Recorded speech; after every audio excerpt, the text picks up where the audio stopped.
Bismillahirrahmanirrahim. Assalamualaikum warahmatullahi wabarakatuh. Bagaimana anak-anak kabarnya hari ini?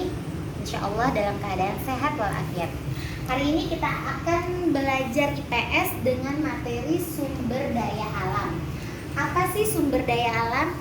Nih, sumber daya alam adalah segala sesuatu yang ada di dalam dan dapat dimanfaatkan untuk memenuhi kebutuhan manusia.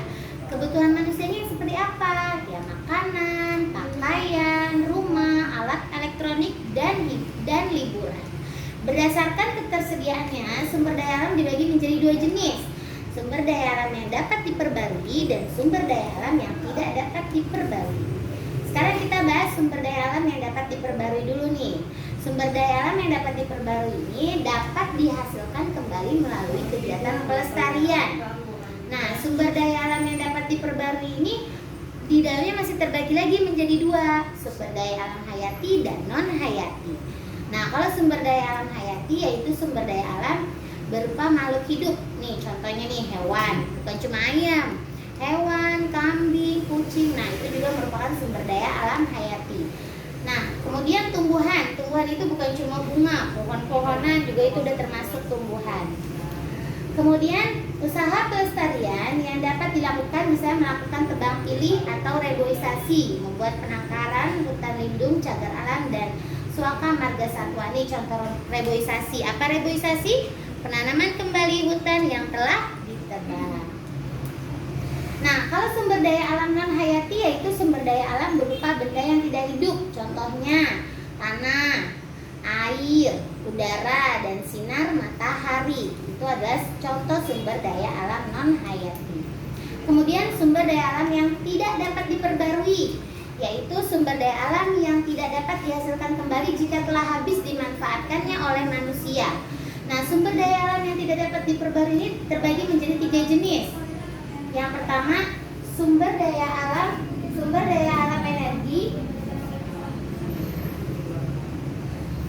yang tidak dapat diperbarui, contohnya gas alam, batu bara nih. Ini contohnya adalah batu bara. Yang kedua, sumber daya alam mineral, logam. Contohnya besi, nikel, seng, timah, emas, dan perak. Ini Ibu cuma ada gambar emas dan perak. Emas dan timah, sorry. Yang ketiga, sumber daya alam mineral, non logam. Contohnya belerang, batu kapur, granit, asbes, marmer, dan pasir kuarsa.